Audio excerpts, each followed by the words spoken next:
All right, Nick, let's talk about the Notre Dame Fighting Irish. The team is going in a good direction as far as what they've put on the field lately. I think it's looking strong for the Fighting Irish. But I think more importantly, what they've done on the field, what they've been doing behind the scenes, what they've been doing in the recruiting landscape has been absolutely astronomically good. They're not only attacking from teams in vulnerable positions, they're attacking entire pipelines of teams. I think it's a very interesting thing going forward here. We'll break all this down in 1 second here. But first, I'm Andrew. That's Nick. And this is Saturday Morning Inspection.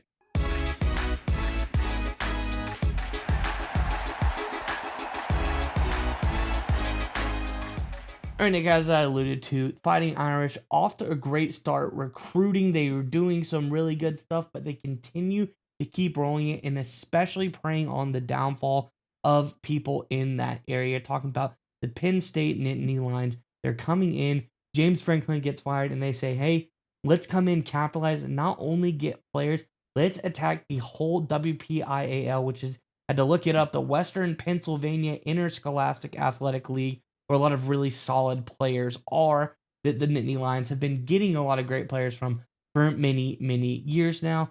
Let's bring up this first article, and then we can look at some other things on the other side. So this is from Slap the Sign. It says, Notre Dame football recruiting has had a ton of success taking aim at Penn State. Marcus Freeman's squad is doing it again this weekend when they're poised to hit Nittany Lions commit Matt Sieg. Sieg, like the Fighting Irish target Come Spell, is from the WPIAL, which in the past has been one heck of a network for PSU to pull from. However, with James Franklin no longer leading the push, plenty of other schools have started to get a foot in the door. For Notre Dame, that foot in the door includes hosting Matt Sieg for its game against Navy this weekend. Rivals analyst Kyle Kelly announced the four-star safety will take in the sights of South Bend, while Sieg also shared that he's always liked the Fighting Irish. He might have said that, but it's not actually true because earlier this season, when James Franklin was still at Penn State, when Penn State was still looking good, they offered for him to come to a game at Notre Dame, turned him down. But now Franklin's out of the picture. Penn State is falling down. They come back to the well, and what do you know? They say, all right, well, maybe we do give Notre Dame a look this time. And for anyone who's wondering who exactly Sieg is, let's pull him up here. Matt Sieg from McDonald, Pennsylvania, going to Fort Cherry High School, like I said, in that WPIAL league that Penn State has gotten a lot of great players from. He's a four-star safety, also quarterback, putting up tons and tons of stats all over that high school football league. But this guy, one of the top safeties in the country, not number 9 safety in the country, number 2 player in the state of Pennsylvania. If they're able to go and get a guy like this, bring him over to South Bend, that would be an absolutely massive win. Just like Spell, just like some other guys that are already on the team, I think Notre Dame is doing something really smart.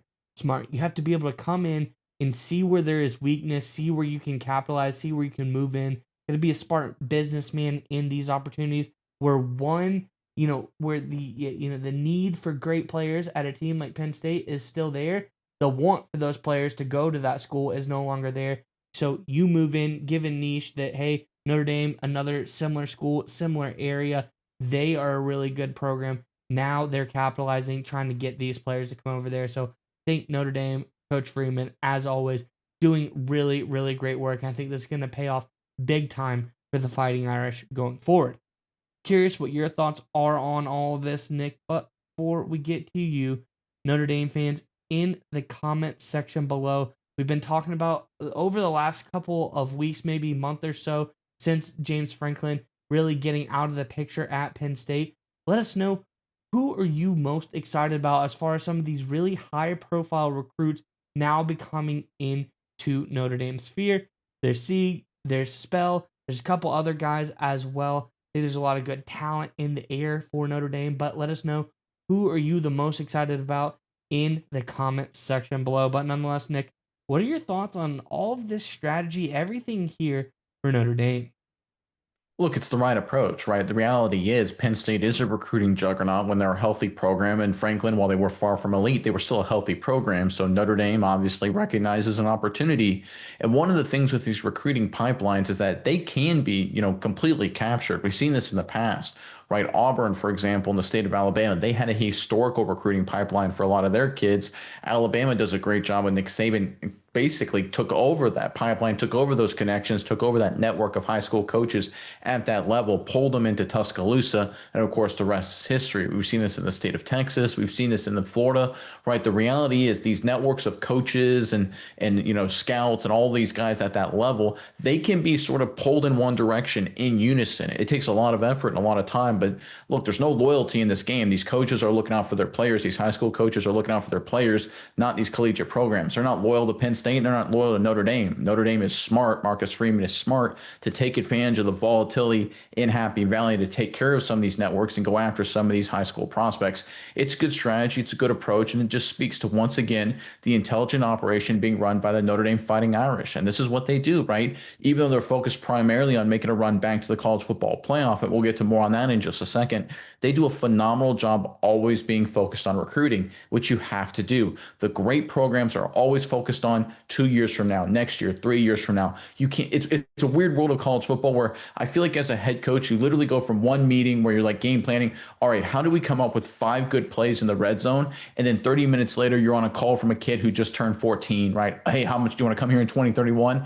But that's what you got to do as a head coach. You got to always be thinking at that level. You got to be thinking 5 years out, 3 years out, 2 years out, while also be focusing on Saturday's game. And Marcus Freeman has done an incredible job with that. It's why he's one of the best in the business. And while we're talking about the Saturday's game, Miles, let's pull up some matchup analysis here, courtesy of ESPN, if you want to throw the graphic on the screen.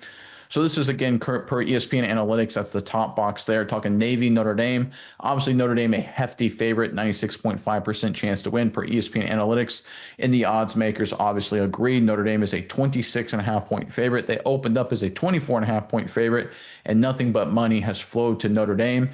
Obviously the Navy midshipmen, it's a good program, only one loss, but Notre Dame is just better. They should win rather comfortably. This is a key game for Notre Dame, though, because right now with the 2 losses, they need good wins. They need convincing wins, right?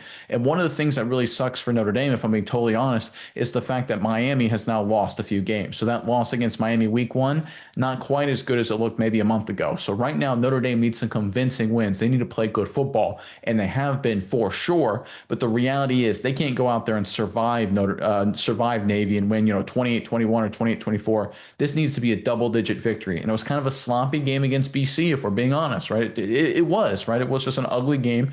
They were the better team, undeniably so, but you got to look good. And this is a big game for Notre Dame. They should cover. They should win comfortably.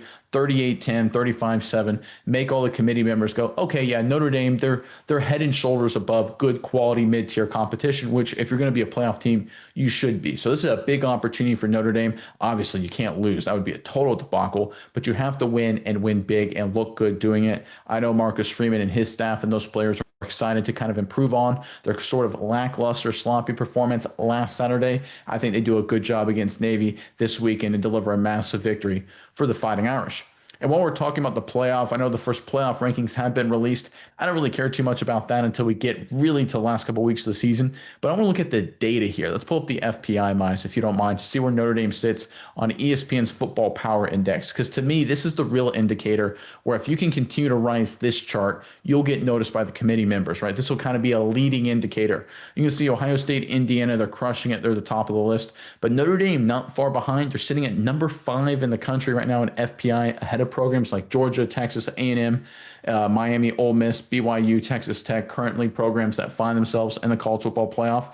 This speaks to the way Notre Dame's been playing. It speaks to the talent on their roster, right? So the advanced analytics, the unbiased numbers, whether they're fair or not, they're in Notre Dame's favor. Now they need to show up on Saturday. Obviously, cannot afford another loss, and they need to look good the rest of the way. CJ Carr, he's a young guy. He's figuring things out. This running game is outstanding. This defense is great. Just need to put it together and deliver a lot of good performances back to back to back to back, finish out the season strong. And I think it starts this weekend against Navy. Yeah, Nick, and I think that's great points. This is Notre Dame team. They're climbing. They're high up in the FBI. Actually, looking at it, when I see it, a little surprising. I didn't expect them to be as high as they were, but they're looking really, really good. Top 5 there. But this, I think, the point you hit on is 100% paramount here. They have to come out and absolutely show that they're an elite team and dominate a team like Navy. That's a key here. And the fact that Sieg's going to be there, I think, is going to be important as well. You want to impress your top recruits when they're getting there. How else do you dominate a pipeline other than when you're dominating games when those recruits are coming? They're going to say, hey, I want to play for this team. I want to be there. So I think there's a lot on stake here for this game. I think this is a big game. I don't think Notre Dame's going to be caught sleeping. I think they're coming this one prepared for what they have to do. But overall, this team just they have the vibes. We've talked about it all year. This is, all offseason the last few years. This is Notre Dame that has got to where they are because of the level of recruiting that they do, the level of depth they have in their players. This is a team that there's not just one star at one position. They are deep. They're stacked with quality talent all down their rosters.